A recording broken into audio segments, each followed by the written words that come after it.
Yan mga kusa, kami nga ang Chris Walden Kids. Itong video na to yung purpose of our vlog. Please don't skip. Panoodin nyo po ng buo para malaman nyo yung istorya ng baby namin. Kasi para sa kanya tong video na to.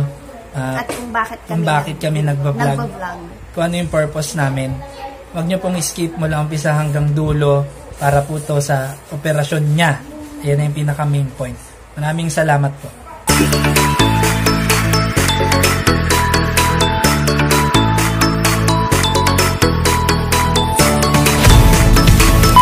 Hi guys! Welcome back sa aming channel. Kami nga ang Chris Wald and Kids! So ako si Dada Je. I'm Mama Tin and Baby Jewel. Baby Jewel. Siya si Miracle Baby Jewel. Mamaya malalaman niyo kung bakit siya naging Miracle Baby Jewel. Happy 1,000 subscribers sa amin. Happy 1,000 subscribers, Chris Wald and Kids. So maraming salamat sa mga sumusuporta sa amin. This vlog is about the purpose of our vlog. Kung para kanino, kung para saan. So ngayon na, i-reveal na namin, malalaman nyo na. So bago namin simulan, don't forget to like, share, comment, and subscribe. So pinaka-importante dito ngayon, i-share nyo tsaka i-subscribe nyo kasi yung power of share nyo, dito kami makakakuha ng subscribers. Tsaka malalaman nga nila kung para saan to. Yung vlog namin, yung pag-YouTube namin, it's all about, we like to earn talaga dito. So yun yung pinaka-main reason para sa baby namin. So malalaman nyo nga talaga kung bakit namin kailangan kumita sa YouTube or bakit gusto namin mag-YouTube, bakit namin tinry mag-YouTube. So, tara, simulan natin. So, ngayon nga sasabihin namin kung ano yung purpose ng aming vlog, kung bakit para sa kanya. So, kasi yung baby namin, may special case siya na hindi pa alam ng karamihan eh. So, dito, so, dito, kailangan namin lumikom ng fund. May operasyon pa siya, 2 operations pa. So ano ba yon? Kasi meron nga siyang cloacal extrophy or cloacal extrophy. So ano ba yung cloacal extrophy? So yun nga, yung cloacal extrophy kasi in short, yung mga internal organs niya or yung abdominal organs patawag doon or yung laman loob niya nakalabas nung pinanganak. So mula doon sa tiyan niya hanggang dun sa ari niya, so medyo maselan yung word or yung vagina niya kasi girl siya, buka po yun, nakalabas po lahat talaga. So yun yung tinatawag na cloacal extrophy. So yun nga mga kusa.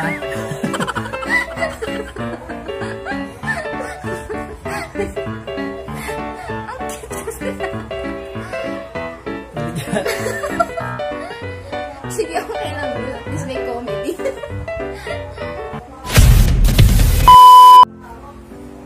Yun yung ako sa ulitin ko. So yun, mula dun sa tiyan niya hanggang dun sa ari niya, nakabukas siya. So nakalabas yung mga internal organs niya. Yes, hello. Parang hindi siya nag-develop yung skin sa lower part ng stomach niya.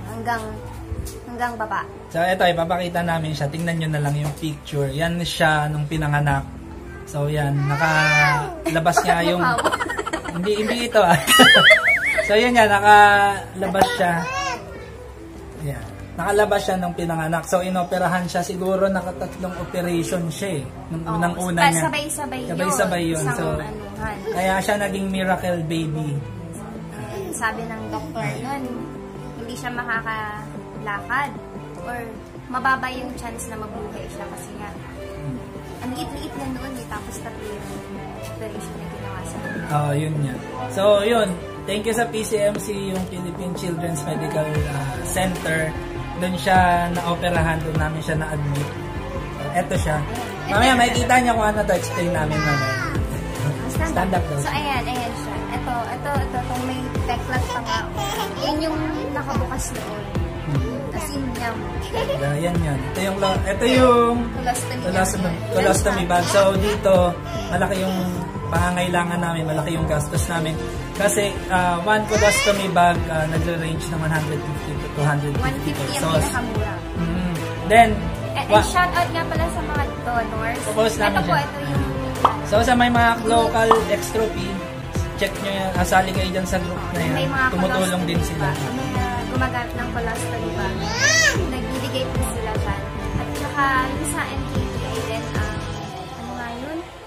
Basta ilalagay na lang namin dito sa taas. Ito.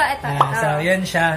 Tignan nyo Colostomy na. Friends naman. Colostomy Friends of the Philippines. So, meron pang ibang tumutulong. Ilalagay na lang namin dito. Then, yung may mga gantong case, hindi lang sa local extropy pero ito kasi local extropy awareness. So, nakafocus kami. So, ito nga yung purpose namin, yung sa case ng anak namin. Yun nga mga kusa, yung colostomy bag, yun yung dulo ng intestine niya. So, yung dumi, dun lumalabas. So, yung pang-catch niya, o yung parang, yung bag na yun, yung parang diaper niya, yun yung nagka-catch ng dumi. Tapos, kung bakit siya magastos kasi one bag, minsan one day lang, minsan half day lang, depende talaga mga kusa. So yun, ang laki ng gastos namin. So thank you sa mga donors. Minsan talaga na kinakapos talaga kami. So dito naglilikom kami ng fund, naghanap kami ng mga magdo-donate. Yan. So talagang minsan nagsusolicit kami para makabili ng bag. Then, meron din kasi siyang mga ointment na kailangan kasi pag may ganyan, lagi siyang nagra-rashes. Hindi mo may iwasan talaga nagkaka-rashes siya. Lalo ngayong summer, sobrang init. Grabe. Minsan naiirita siya. Tinatanggal niya mismo yung... Maiiyak ka na lang minsan kasi hindi mo na alam yung gagawin. Pero, fight lang. So, yun nga. Talagang kung bakit kami nag-YouTube para sa kanya. Then, may dalawang operasyon pa siya. Yun yung sa... Yun talaga yung goal namin. Mapa-opera po siya. So, etong YouTube na to, nag-try kami. Hindi naman namin akalain, makaka 1,000 subscribers kami. Then, nearly ma-monetize na kami. Help nyo kami mga kusa. So, share nyo rin tong video na to para malaman ng mga tao kung bakit kami nag-vlog. Then, yun, para ma-monetize na kami. Then, kumita. Then, mapa-opera na si baby. Lahat ng ito para kay baby. Mga kusa, yan. Share. Pinaka-important namin yun. Share, subscribe. Then, syempre, manood din. Manood din yung mga videos. Eto, watch nyo mula umpisa hanggang dulo. Para na lang sa baby namin. So, yun nga, yung isang operasyon niya, yung sa intestine niya, ibabalik po sa puwet niya. Kasi yung puwet po niya walang butas. Since nung pinanganak siya, tapos yun nga, nakaluwa pa yung internal organs niya. So, isang malaking milagro talaga. Thank you sa PCMC, Philippine Children's Medical Center. Yun, sila yung nagpangalan kay baby na Miracle Baby. Kasi hindi sila makapaniwala na na-survive niya yung operasyon na yun. Tatlo po yun, tatlong mermaid operasyon. Mermaid na tawag sa kanya. Mermaid kasi nakatali. Mamaya, magre-reveal kami ng photos.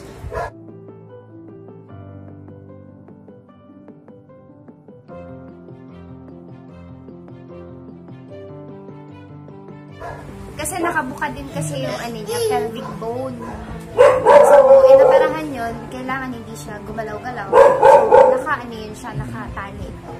Yun yung unang operasyon, yun yung tatlong unang operasyon. Then ngayon nga, may dalawa pa. Kailangan maibalik yung puwet niya. Yung intestine niya, yung may colostomy bag, ibabalik dun sa butas ng puwet niya. So, gagawa na siya ng butas. Then, kailangan muna namin ng mga screening dun sa hospital. So, kailangan namin ng funds. Hindi po talaga kami maka-provide niya yon ng fund para dun sa mga screening niya. Kailangan ng mga check-up. So, yung second operation niya, yung ari naman niya or yung vagina niya. Kasi, yung pinanganak nga siya, nakabuka yun, nakaluwa. Hanggang dun po yun, dun sa ari niya. Walang nabuong gender. Pero sabi naman ng surgeon niya, girl siya kasi may ovary naman daw siya. Girl siya, pero kailangan pa rin pa-chromosome test para makasure. So, kailangan talaga yun bago receive yung next operation. Then, yung vagina nga niya, improvised. Tawag namin improvised vagina kasi kung isipin nyo na lang yung... Ito yung before and after niya. No?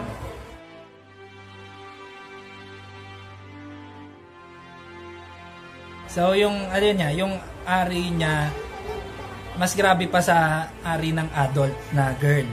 So, mas buka pa siya. Improvised talaga. So, ginawa ng paraan ng... Pinagdikit lang yun. Kasi di ba nakabuka siya? Pinagdikit lang. Tapos, nakaka-catheter siya dati, dalawa. Isa sa may chan, tapos isa dun sa may sa improvisa niya. Buti na lang din Hindi niya na kailangan ngayon ng catheter kasi ang hirap, umiiyak siya lagi. Grabe yung... Kapag nagpapacheck up nga kami sa nephro, tsaka sa euro, natatakot ako kasi tutusukan na naman siya yung malaking catheter na kulay yellow. Doon kasi kinukuha yung baby niya. Nung time na yun, parang, syempre baby pa siya, hindi pa naman siya nakakaupo na pwede siyang umingi dyan sa, diba, yung saluhan ng baby. So, makikita nyo nga, mukha siyang normal pero may dalawa siyang operation. Major na naman to kasi yung isa ibabalik yung intestine niya dun sa puwet. Then yung isa plastic surgery po yun. Ayusin. Isa yung intestine niya basta closure yun. Closure. Basta gawan na siya ng butas sa puwet, gagawan siya. Then doon nalalabas ulit yung dumi niya. Aray ko! Then yung pangalawa, yung sa vagina niya, ayusin yun. Yung ari niya. Mauuna mo na yung sa vagina. Kung mauuna yung vagina, kasi laking pand yun.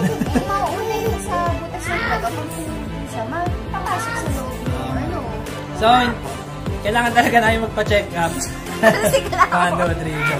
So, kailangan talaga namin magpa-check up para malaman namin kung ano yung unang operahan sa kanya.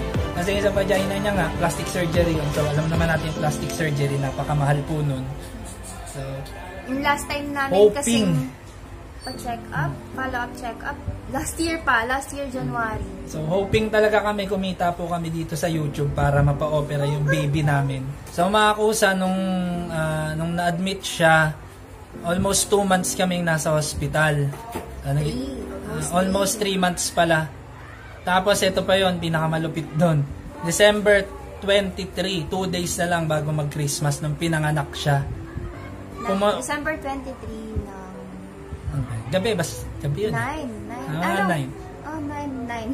Mga 9 yun. Tapos, grabe no, 2 days na lang, Pasko na. Then, yun. Sa Comadrona lang siya na idala sa isang, center, paanakan, lying in. Dapat kasi talaga, sa PCMC ako nun mga anak. Dapat CS ako nun. Kasi nga, baka nga daw, kasi bumulok yung tiyan niya. Kasi nga, ang una lang nilang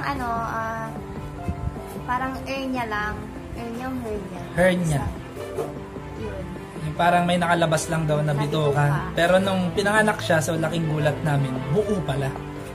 Hindi siya buo. Exposed siya, pero parang may plastic kasi siyang nakabalot. Parang ganun. Tapos, yun. So, 23... Tapos dinapapa siya sa akin ng pagkapanganak. Pagkalabas niya, hindi nakita nung midwife. Dinapa siya sa akin. Tapos yung pagkabuhat na binisan na sana siya. Nagulat yung may naka-expose pa na ganon. Tapos, dali-dali yung binisan. Binisan.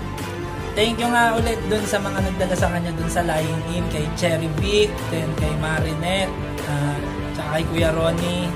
Grabe. DY family kasi yung sasakyan hindi na pinabayaran or what. Talagang agad-agad kay La Ma'am Rita, yung nagbabasa kanya dun sa 2nd floor hanggang dun sa sasakyan. Ate Regner, siya yung nagbigay ng donation dun sa ambulance nung dinala na sa hospital. Maraming salamat. Nung galing dun sa Lying In, so yung baby kailangan maidala dun sa PCMC. Buti nga lang nung time na yun, parang kumbaga parang saktong-sakto yung time na yun. May sasakyan, tapos may sakto na nandun yung ambulance sa Lying In, di ba? Ngayon, pinakasad doon yung panganay namin, iniwan muna namin doon sa mother niya. So, 3 months hindi namin kasama yung panganay namin. Nakatira lang kami sa hospital. So, kami natutulog sa may gilid. Sa may OPD, doon kami natutulog. So, gigising kami ng 5 kasi pila na yun ng OPD. Pwede lang kami matulog ulit doon around 7 p.m. Tapos, pagka mga 7 to 5 p.m. kung saan lang kami nakatambay sa hospital. Pero, grabe ang PCMC, sobrang kompleto na rin. Doon ka nila patutulugin, so bibigyan ka nilang pwesto, kanya-kanya kayong pwesto kung ilan kayo doon. Then, doon ka na rin maliligo. Meron sila talaga doon na CR na kung saan ka maliligo. Pangligo talaga. Yun, grabe yung PCMC. So, yung mga doctors doon hindi rin talaga sumusuko dun sa mga baby. Ito pa pinakamaganda, pinakamalupit dun sa mga doctors doon. Pag wala kang budget, nag-aambagan sila, grabe. Tsaka ang PCMC, mga pusa, mga guys, gamot muna bago bayad. So, sa final bill mo, dun ka na... That's because of Duterte. So, yun. Diba, Pasasalamat din kami kay Duterte kasi mga doctors doon nagsasabi nung time ni Duterte, talagang gamot muna bago bayad. So, thank you po, President Digong. Maraming salamat. Kung wala siguro yung ganong proseso, baka hindi na buhay yung anak namin kung kasi diba reality dati, lang. Kahit sa mga public hospitals, kailangan bayad muna bago opera. Pero hindi naman namin inaano na yung mga ibang hospitals. Pero thankful lang talaga kami dito sa PCMC na ganun yung process nila. Then, ayun nga, pagkatakbo niya sa hospital, inano kagad siya ng mga doktor doon. Tapos, dapat hindi pa siya muna ooperahan nun kasi nga daw, magpapasko yung mga doctors na parang, ano yun? Basta kasi, hindi, siguro may family, Kaya sabi ng doktor niya. Tapos, may isang, hindi ko alam kung sino yung doktor na yun. Si ate mo nagkwento na parang pinakausapan niya yung ibang doktor na kailangan ma-operahan na kasi nga, kapag hindi agad-agad na operahan, baka ma-infection kasi nga naka-expose yung niya. Alam ko si Doc Apple yun. Hindi ko maalala rin talaga. Alam ko si Doc Apple. Pero yun, thank you sa mga doctors na talagang grabe. Doktora Teng, Doktora Apple. Hindi ko na maalala yung iba kasi yung doctors ng NICU, yung NICU. Hanggang dun sa ward na... Sa surgeons. Sila Doc Musman. Yung iba po kasi hindi na namin maalala yung pangalan, pero maraming salamat sa Tapos doctors. ayun nga, December 25, Paskong Pasko din siya naman. Kaya parang Paskong Pasko, operation na. Tapos nung nag-New Year, yun naman yung nag-50-50 siya. Na hindi namin alam kasi sabi ko, hindi kami pinatawag muna ng doktor sa taas. Sa Nico kasi na New Year na, diba? Tapos yung kinabukasan na sa 8 a.m. kasi yung oras namin dalaw na. Doon nakinwento sa amin. Then, dumating yung January ba yun? Marami siya pinagdaanan sa grabe. Manas na manas siya. 50-50 ulit siya. Dying na naman siya. Nagka-pneumonia. Tsaka sepsis. So, ito yung picture. Buong katawan niya, magang-maga. Ito. Dito. Yan yung picture niya. Magang-maga. Ayan, kung makita niya sa picture. Yan yung nangyari sa kanya. Hanggang sa wala na rin makuhang ugat sa kanya. Lumipas pa yung ilang araw. Grabe. Nilagyan siya ng, ano bang tawag doon? Cut down. Cut down dito. Then, dalawang beses. Then, ilang araw na naman. Sa pangalawa pa nga, nagka-infection din. Yung pagkatanggal. Di ba nagka-pigsa. Pigsa. Then, cut down ulit sa kabila. Palabas na dapat kami nun Nasa ward na kami nun. Palabas na kami nun ng hospital. Pauwi na kami. Tapos bigla siyang nagka-infection dito. Nagka-pigsa. Kaya pinagtanggalan ng cut down niya. Then, pinaka masakit pa sa amin nun yung grabe. 8 tubo yung nakasaksak sa kanya. So, meron din sa hari niya, meron sa bunganga niya. Tubo talaga? 8 yun. Mamaya, ipapakita na yung pictures. 8 ba o 7? Basta, ang dami, grabe. Basta, madaming nakakadikit sa katawan. Mamaya, pakita na yung pictures. Then, yun, lumipas yung araw, nagiging okay yung condition niya, biglang magiging ganun ulit. So, yung tuwa, biglang lungkot, iyak, tuwa, lungkot, iyak. Hanggang sa may time na talagang si Mrs. Umiiyak, di ko na makausap. Then, pag nakarinig kaming good news, yun na, doon ko lang siya makakausap ng mga kasi para siya natutulala eh. So, siyempre, diba, kapag kunwari, natutulog kami sa gabi doon sa tapos biglang may magpipage ng parents. Di ba nakakaano yun? Parang bigla ka na naman yung Sino yung tinawag? Kasi yung paging nila doon, dalawa lang yun. Either may nangyari sa anak mo or may kailangan sila na wala na. Like diapers, gano'n. Kaya minsan nakakakapa pag tinatawag kasi kailangan na pala ng gatas. Ano papabili. Tsaka bawal talagang umalis kasi pag bigla palang emergency, wala ka, yun na. Yari, hindi namin ma-provide yung kailangan. So, ito yung panganay namin. So, yun nga, grabe. 3 months siya nandun sa mother-in-law namin. Na-miss namin siyang sobra noon, simula hanggang makalabas kami. Grabe, niyakap namin siyang todo. Then, so, ayun nga, hindi nakalabas na kami sa ospital. Tapos, after 1 month, nagka-ano naman siya, fungal infection. Fungal ba tawag?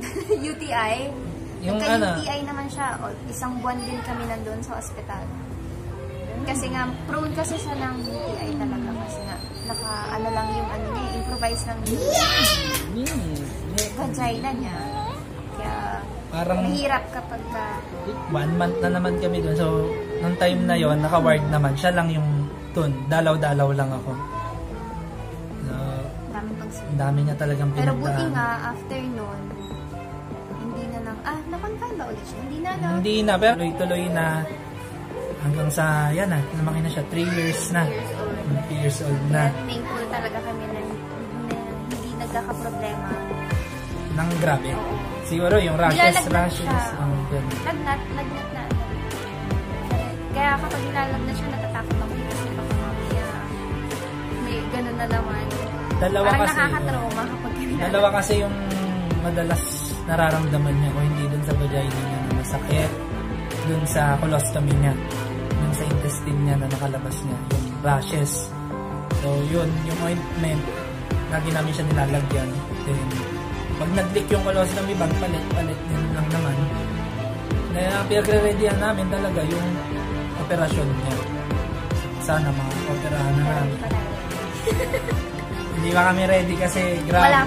Wala pang fun. So, pang ano nga lang, yung chromosome test, wala pa. So, ayun po. Yun nga po yung purpose of vlog namin. I mean, yung purpose ng pag-vlog namin, isa yun sa mga goal na gusto namin mapa-opera si Miracle Baby Jewel. So, sana talaga mapa-opera na siya. Yun lang yung pinaka-wish namin, pinaka-goal namin dito sa YouTube na to. Then kung talagang kikita man kami dito, ang plan din namin is tumulong sa PCMC patient.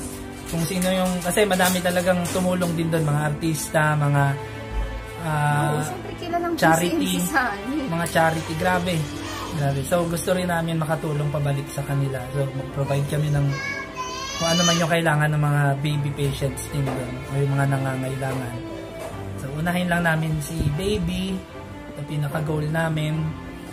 Siyempre gusto rin namin makatulong sa ibang mga bata. Kasi sa experience namin na yun, doon kami sa hospital. Parang hindi mo akalain na grabe,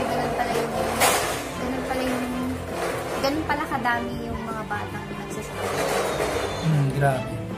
So, nakakaiyak.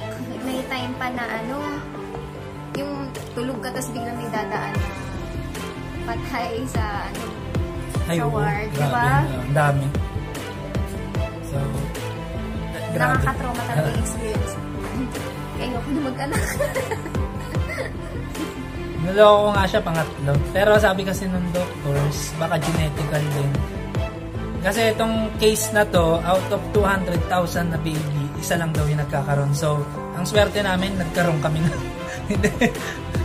Pero yun yung totoo, 200,000 na baby, isa lang nagkakaroon. 200 or 300,000 pa rin yun. Isa lang yung nagkakaroon. Diba? Biruin nyo. Kami, yung nagkaroon ng ganong baby. Pero, hindi namin... Pero may mga groups yun naman na na yun nga, yung sa same case nung sarili namin. Pero taga-ibang bansa kasi yung mga members. Eh sa Pilipinas ata parang ilan lang kami na may anak na ganun. Tapos yun nga, maraming salamat lang rin talaga sa mga tumulong sa amin. Hanggang ngayon may mga tumutulong. Maraming salamat. Kilala nyo na kayo kung sino kayo. Hindi ko na iisa-isahin. lagi namin kayong pinagpe-pray, lagi kami nagpapasalamat sa Diyos, syempre. Yan ang lagi namin hiling na kumbaga mabless kayo sa mga tulong na ginawa nyo sa amin kasi hindi biro yung mga tulong nyo, hindi biro yung mga dasal nyo para rin sa amin. So, ayan, alam nyo na po yung purpose ng vlog namin. So, supportahan nyo po kami sa mga vlogs namin, mga next videos namin. Share nyo po to para alam po ng tao kung para saan po yung vlog namin. Mga inspirasyon nga namin dito yung mga, syempre, yung mga successful vloggers na rin. Pero ang number 1 talaga namin Jamil. Ayan, lagi namin dinapanood. So, yung nakita namin yung Jamil talaga. Eh, so, nga, may sila ngayon. Nakakalungkot. Pero maayos yan kasi sana maging okay sila kasi sayang. Naayos naman kami. So, nangyari po sa akin yun. Back to the topic. Yun. Nung nakita namin yung Jamil, sabi niya, why don't we try YouTube? Ayoko talaga nung una kasi hindi ko alam kung paano. Madalas kasi ako manood noon. Jamil, Lola Inab, yan. Tapos parang, ba't kaya natin sa mga mag-vlog? Baka ito din yung sana, baka balang araw makakulab namin sila. Ayan, so, yun mga kusa, support us, pakikalat po tong video na to, share, subscribe, syempre, don't forget to like, share, comment, and subscribe. Yan lagi sinasabi ng mga vloggers. Please support us po. Para kay Miracle Baby Jewel, thank you po talaga. Sa dami ng pinagdaanan kasi hindi mo talaga akalain na ganun pala kalaki. Kasi ang hyper niya eh. Di ba? So, yun nga. Makita niya sa mga vlog namin, ang kulit niya. As in, sobrang kulit. Pero, sabi ng doktor niya nun, hindi siya makakatayo eh. Hindi makakalakad, hindi makakasalita. Lahat na ng hindi nagawa niya. So, kaya siya Miracle Baby. Tapos pag nakikita siya ng doctors, tuwa. Kasi yung usapan, dami naming kwento. Pero sana napanood nyo ng buo para nalaman nyo kung para saan ano yung storya niya. Storya namin. Yan, maraming salamat. Don't forget to like, share, comment, and subscribe para kay Baby Jewel. Chris Rald and Kids nga pala. Wala ko ulit si Dada Je.